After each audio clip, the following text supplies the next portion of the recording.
SNDP യോഗത്തിൻ്റെ സ്വയാശ്രയ കോളേജുകളുടെ ആപ്ലിക്കേഷനെക്കുറിച്ച് ഒരു ചർച്ചയ്ക്കിടയിൽ വെള്ളാപ്പള്ളി നടേശൻ തെറ്റായി ധരിക്കുകയോ അല്ലെങ്കിൽ മനഃപൂർവ്വമോ സ്വാമിയെ അധിക്ഷേപിക്കുകയും സ്വാമിയോട് പഴത്തൊലി വഴി നടക്കുന്ന ഒരു സ്വാമിയാണെന്ന് ആക്ഷേപിക്കുകയും ചെയ്തു.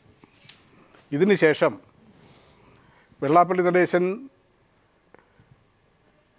മസ്കറ്റിലേക്ക് പോവുകയും സ്വാമി ബെഹറിൽ തങ്ങുകയും ചെയ്തു.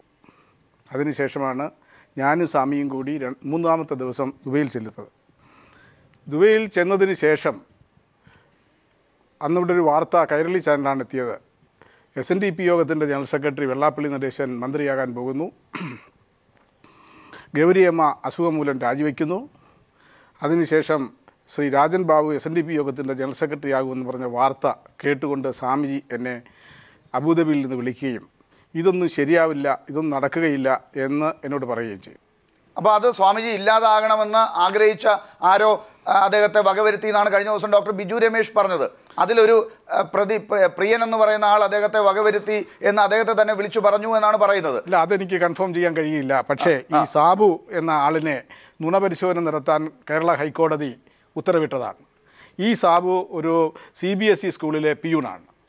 അദ്ദേഹത്തിന് സുപ്രീം കോടതിയിൽ പോയി അപ്പീൽ കൊടുത്ത് സ്റ്റേ മേടിക്കാനായി സഹായിച്ച ആരോ ഒരു ശക്തി അദ്ദേഹത്തിൻ്റെ പിറകിലുണ്ട് എന്ന് ഞാൻ സംശയിക്കുകയാണ്. കാരണം 5 ലക്ഷം രൂപ ഒരു അപ്പിയറൻസിന് ഫീസ് മേടിക്കുന്ന പ്രമുഖരായ അഭിഭാഷകരാണ് അദ്ദേഹത്തിന് വേണ്ടി സുപ്രീം കോടതിയിൽ ഹാജരായത്. അതിനുശേഷവും കേരളത്തിലെ ഒരു ഗവൺമെൻറ്റും ശാശ്വതികാനന്ദ സ്വാമിയുടെ അസ്വാഭാവിക മരണത്തെക്കുറിച്ച് അന്വേഷിച്ച് അതിൻ്റെ സത്യസന്ധത പുറത്തു കൊണ്ടുവരുവാൻ യാതൊരു ശ്രമവും നടത്തിയിട്ടില്ല.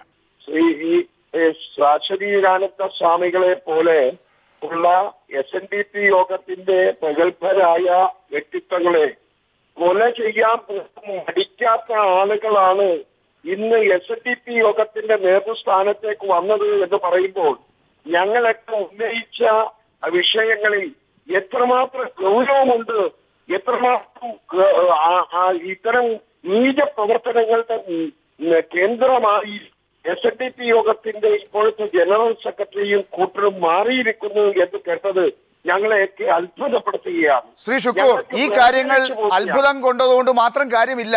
ഈ കാര്യങ്ങളിൽ നിങ്ങളുടെ സർക്കാർ ഇപ്പോൾ ഭരിക്കുന്നു. ഇത് CBIക്ക് അന്വേഷണം വിടണമെന്നാണ് ചിലരൊക്കെ പറയുന്നത്. പക്ഷേ ഇത് ഇവിടെ തന്നെ അന്വേഷിച്ച് പൂർത്തിയാക്കേണ്ടതില്ലേ? നിങ്ങളെപ്പോലുള്ള ആളുകൾ ഇവിടെ ഉള്ളപ്പോൾ, നിങ്ങൾക്ക് ഹോൾഡുള്ള സർക്കാർ ഉള്ളപ്പോൾ അവരിൽ ഒരു പുനരന്വേഷണത്തിനുള്ള സാധ്യത ഇപ്പോൾ കാണുന്നില്ലേ? ആർക്കാണ് പ്രയോജനം ഉണ്ടാവുക എന്നാണ് ആദ്യം നോക്കുക അന്വേഷകർ. അങ്ങനെ പ്രയോജനമുണ്ടായത് വെള്ളാപ്പള്ളി നടേശനാണ് എന്ന് ശ്രീ സുജാതൻ ഉൾപ്പെടെയുള്ള ആളുകൾ പറഞ്ഞു കഴിഞ്ഞു. അന്ന് അധികാര തർക്കം നിലനിന്നിരുന്നു. ആ തർക്കം വെള്ളാപ്പള്ളി നടേശനും ഈ ശാശ്വതീകാനന്ദ സ്വാമിയും തമ്മിലായിരുന്നു. സ്വാമിക്ക് വെള്ളാപ്പള്ളി നടേശൻ മന്ത്രിയാകുന്നത് ഉൾപ്പെടെയുള്ള അദ്ദേഹത്തിൻ്റെ അമിതമായ ആഗ്രഹങ്ങൾ, രാഷ്ട്രീയ താല്പര്യം, അതിൽ താല്പര്യമുണ്ടായിരുന്നില്ല. അതുകൊണ്ട് തന്നെ വൈരുദ്ധ്യം നിലനിന്നിരുന്നു. ആ വൈരുദ്ധ്യമാണ് അസ്വാഭാവികമായ കൊലയിലേക്ക് നയിച്ചത്. അതെ, പറയുന്നു. അപ്പോൾ ആ കാര്യം ഡോക്ടർ ബിജു രമേശ് പറഞ്ഞത് നിങ്ങളും മനസ്സിലാക്കുന്നത് തന്നെയാണ്. അത് ശരി. മറ്റൊരു കാര്യം, ഞാൻ താങ്കൾക്കും പെട്ടെന്ന് ഒന്ന് പോകേണ്ടതുള്ളതുകൊണ്ട് ഞാൻ ഒരു കാര്യം കൂടെ ചോദിക്കുകയാണ്. ഈ പറഞ്ഞ കൊലപാതകവുമായി ബന്ധപ്പെട്ട കാര്യത്തിൽ ഇങ്ങനെയുള്ള ലൂപ്പ് ഹോളുകൾ അന്വേഷണത്തിൽ ഇനിയും കിടക്കുന്നു, അന്വേഷിക്കാൻ കിടക്കുന്നു, അത് അന്വേഷിച്ചിട്ടില്ല. മറ്റൊന്ന് സാമ്പത്തിക കാര്യങ്ങളാണ്. സാമ്പത്തിക കാര്യങ്ങളുമായി ബന്ധപ്പെട്ട് ഞാൻ വേഗം പറയാം. SNDP യോഗം ഒരു ലിമിറ്റഡ് കമ്പനിയാണ്. ഞാനും വെള്ളാപ്പള്ളി നടേശനും വിദ്യാസാഗറും XOR-Y ആരൊക്കെയാണ് അതിൻ്റെ സ്ഥിരാംഗങ്ങൾ എന്ന് പറഞ്ഞാൽ ഞങ്ങളെല്ലാം ഷെയർ ഹോൾഡേഴ്സാണ്. പക്ഷേ SNDP യോഗം പഴയ കുമാരനാശാൻ്റെ കാലത്തൊക്കെ ഗുരു ഉണ്ടാക്കിയ കാലഘട്ടത്തിൽ അതല്ലേ ഇപ്പോൾ? അല്ല, 1956 കമ്പനി ലോ പ്രകാരം രജിസ്റ്റർ ചെയ്തിരിക്കുന്ന കമ്പനിയാണ്. അത് നോൺ ട്രേഡിംഗ് കമ്പനിയാണ് ഇപ്പോഴേ. അപ്പം നോൺ ട്രേഡിംഗ് കമ്പനിക്ക് സാമ്പത്തിക കാര്യങ്ങൾ കൈകാര്യം ചെയ്യണമെന്നുണ്ടെങ്കിൽ കേരളത്തിലെ നോൺ ട്രേഡിംഗ് കമ്പനികളുടെ കാര്യങ്ങൾക്ക് പരിശോധിക്കുന്ന ഡയറക്ടർ IG രജിസ്ട്രേഷനാണ് അത് നോക്കി നടത്തേണ്ടത്. പക്ഷേ IG രജിസ്ട്രേഷൻ്റെ ഓഫീസിലോ കമ്പനിയിലോ ROCയിലോ യാതൊരുവിധ ഫയലിങ്ങിലും ഇല്ല. അത് ശരി. അപ്പോൾ ഞാൻ ഉൾപ്പെടുന്ന ലക്ഷക്കണക്കിന് വരുന്ന ഷെയർ ഹോൾഡേഴ്സിനെ എൻ്റെ താല്പര്യങ്ങൾ സംരക്ഷിക്കേണ്ടത് ഇതുമാതിരിയുള്ള ഡിപ്പാർട്ട്മെൻറ്റുകളാണ് ഭരണഘടനാ പ്രകാരം. അതിനെയൊക്കെ കാറ്റിൽ പറത്തിക്കൊണ്ടാണ് ഇപ്പോൾ ഈ SNDP യോഗം തൻ്റെയും തൻ്റെ മകൻ്റെയും ഭാര്യയുടെയും സ്വകാര്യ സ്വത്തായി ഇതിനെ മാറ്റിക്കൊണ്ടിരിക്കുക. ഞാൻ അങ്ങനെയൊക്കെ ഒന്ന് തിരിച്ചു വരാം. ശ്രീ സിദ്ദിഖ്, ഇതാണ് നിങ്ങളുടെ ഗവൺമെൻറ്റിൻ്റെ കീഴിലുള്ള രജിസ്ട്രേഷൻ ഡിപ്പാർട്ട്മെൻറ്റ് നോക്കി നടത്തേണ്ട കണക്കുകൾ. ഇവിടെ ഈ കമ്പനി ആക്ട് പ്രകാരം 1956 രജിസ്ട്രേഷൻ ഡിപ്പാർട്ട്മെൻറ്റിലെ രജിസ്റ്റർ ചെയ്തിട്ടുള്ള ഒരു കമ്പനി ആയിട്ടുള്ള SNDP യോഗത്തിൻ്റെ കണക്കുകൾ അവിടെ എത്തുന്നില്ല.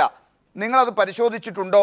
ഇത്തരം കാര്യങ്ങൾ, ഈ കണക്കുകൾ, മൈക്രോ ഫിനാൻസുമായി ബന്ധപ്പെട്ട കാര്യങ്ങളിൽ പോലുമുള്ള ഇടപാടുകൾ അങ്ങനെ പരിശോധിക്കപ്പെടേണ്ടതാണ് എന്നാണ് നിയമത്തിൻ്റെ വായനയിലൂടെ നോക്കുമ്പോൾ കാണാൻ സാധിക്കുന്നത്.